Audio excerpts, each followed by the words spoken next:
Good evening, parents, family, faculty members, students of Jeffersonville, and friends.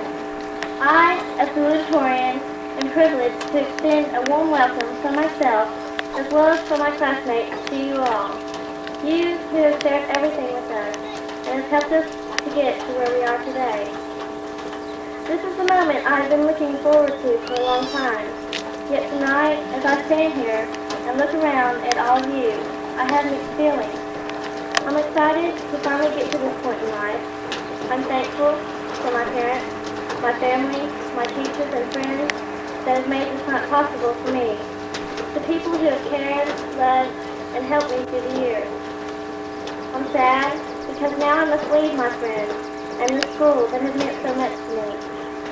I want to hang on to the security of my high school years, but I know I must let go.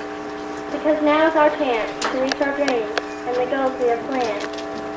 We know that things will not be as easy as we have gotten used to, but we must take what we have learned and use it to guide us through our lives. We all have different dreams and different goals, so we must go our separate ways. I only hope that we will always keep our friendships and the great memories we have shared. Again, I would like to welcome you to this celebration of the end of our childhood and the beginning of a new life for each of us. We want you to know that although this night is for us, it is also for you. For without you, we would not be the people we are today. Celebrate this night as you have shared these years with us. Oh, happily. Talking to teachers, taking our way through classes, learning to forge our parents' signatures on excuse notes and report cards that were posted for our teachers. Who had known that we would begin to changed much. It'll still. In 1975, Miss Hornsby and Miss Burroughs, now Mrs. O'Neill, welcomed a small group of 28 future 1988 Jeffersonville graduates. They were greeted with dress-up clothes, play kitchens, plastic suits, recess, and no talking during that class. Keynotes of this brave group are Fred Ogg, Leon Ogg, Tammy Bates, Henry Blackman, Keith Blocker, Tina Blocker, Bill Kaufman, Ann Dillon, Travis Jackson, Marlon Gray, Della Harper, Crystal Hunter, and Susanna Hunter, David Johnson, Gina Johnson, James Tillins, Mary Jane Tillins, Aaron McYoung, Darren McYoung, Denise Murders, Glenn Mills, Rodney Orr, Angel Ragsdale, Frankie Ragsdale, Ken Scott, Shannon Shaw, John Shasta, and Kenny Weiler. In first grade, Miss Evie Meredith, Miss Lloyd Turner, also known as Nana, and the Fanny Whacker introduced us to the 4 R's: reading, writing, arithmetic, and recess. Our new friends were Kim Davidson, Kathy Klein, Christy Klein, Kelly Kaluska, Kim McConnell, and Jamie Young. Second grade brought yet another year of learning. Again, Nana and Mrs. Evie Meredith taught us many things. Counting by twos, and that numbers do not stop at 900 million zillion. That year, John Tressler was our only new teacher graduate. In third grade, Raymond Trumpton and Robert Houston joined us in Mrs. Melton and Mrs. Wainscott's classes and became our new recess playmates. The next year, Mrs. Vonez Meredith, Mrs. Wainscott, and the 4th grade classes were graced with a group of smiling, eager, happy, creative, adorable, brilliant cutie pies who are Todd Lampo, Peggy Martin, Wes Pendergrass, and Marla Rapp.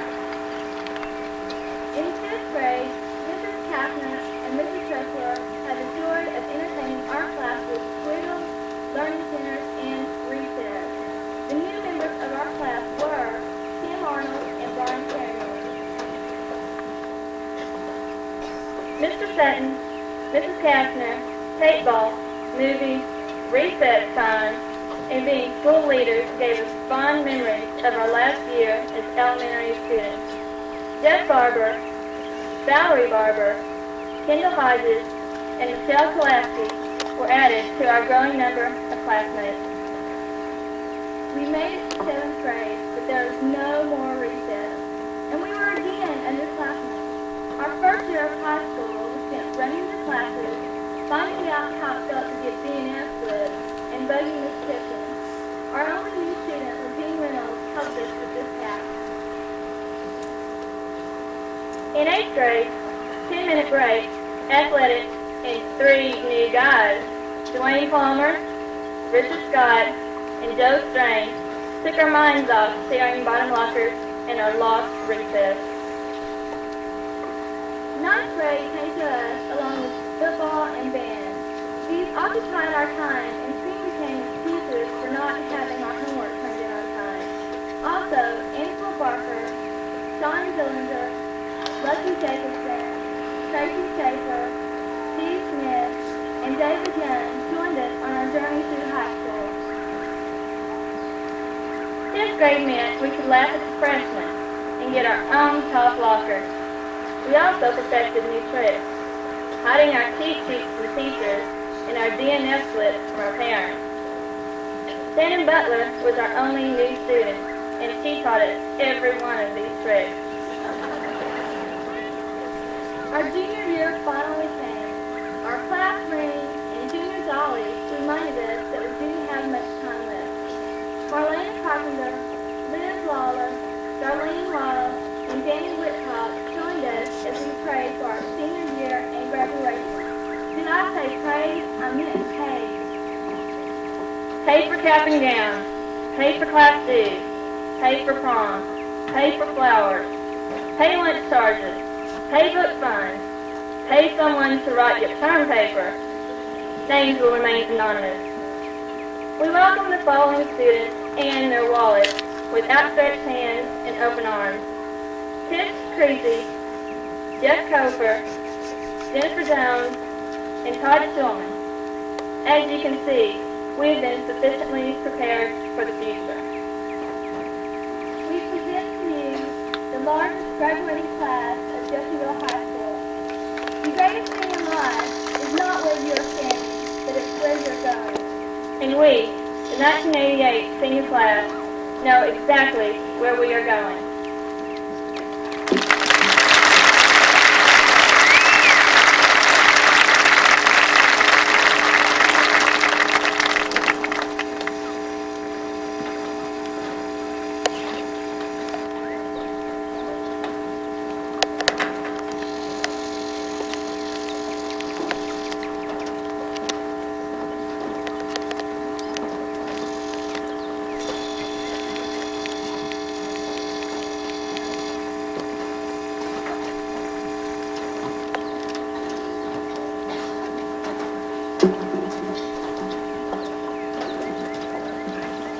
The year is 2010, and the class of '88, not liking the world they lived in, decided to chip in and buy Tropical Island and resettle.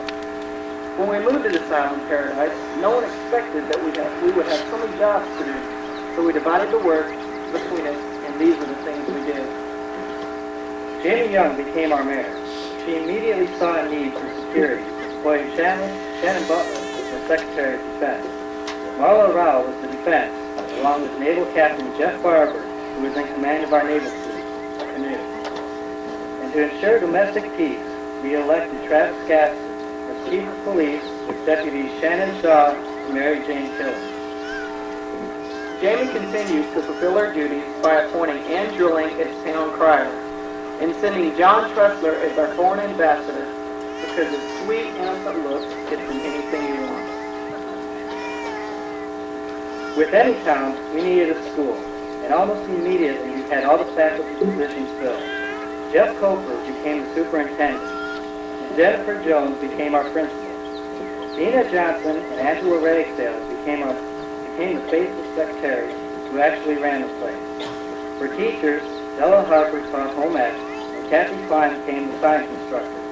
Keith Blocker filled the place of English teacher, while Susanna Hunter became the music instructor. Brian Barrymore took over as the prestigious slot of history professor, and Wes Pendergraft became the new driver's ed instructor. Every town also needs a few businesses, and the class is made for more than eager to open shop. Dwayne Palmer opened the greenhouse specializing in roses, while Todd Lampo and Kim McConnell opened a barbershop and hair salon down across the street. Tim Scott opened a car tire dealership, while next door Liz Lawler had a fine clothes shop that specialized in monogrammed t-shirts. Further down the street, Angela Barker and Kim Davidson teamed up and opened their own gas station and garage. There were other businesses also. Greg and Leon Oss got together and bred seahorses, while down the road, Darren McNeely owned a tree farm.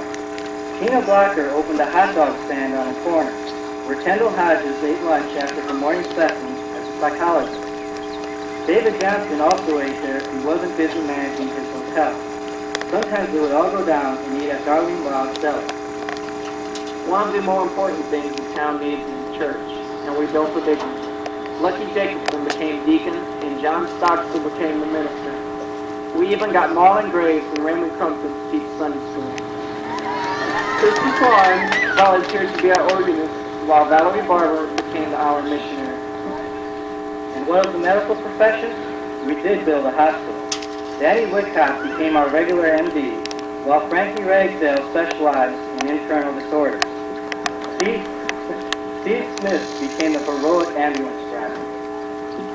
Cupid also helped out with a few of our classmates. Sean Dillinger and Tracy Schaefer are still together and still doing nothing. Kennedy Bates eloped with a famous rock star, and Marlena Carpenter and Aaron McNeely, well, we never heard from them in the first place. Kim Arnold got married and named her first son Benedict. Peggy Martin got married and named her first son Dean. The other person who was married in high school, James Killens, who named his two twin sons Pete and Ricky. In all towns, you also need a rougher crowd, so we created a motorcycle gang. Tish Bang Screesy was the leader, along with Regine Reynolds and Cindy Wiseman. And let's not forget all the real workers, too. Todd Shulman became our street painter, doing all his work freehand.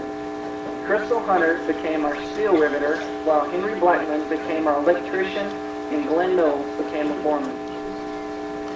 We also didn't want to become a boring community, so we opened entertainment places. There's Rodney Orrell's Bowling Alley and Denise Murder's Arcade. David Young opened a bodybuilding studio, who's now competing for Mr. Universe. Or you could go to the only golf course on the island, the Mini Putt-Putt owned by Kelly Calusa. And we can't forget dancing. You can go down to Michelle Pulaski's Bar and Disco and listen to the new band with Joe Strain and Robert Houston called That's Purdy! Or you could take lessons from Richard Scott, the dance pro. Or, for the more quiet night, you could flip on the radio, listen to Bill Cotton play those country gold hits. And that's the way it is in the year 2010 on Eureka Island. Shalom, aloha,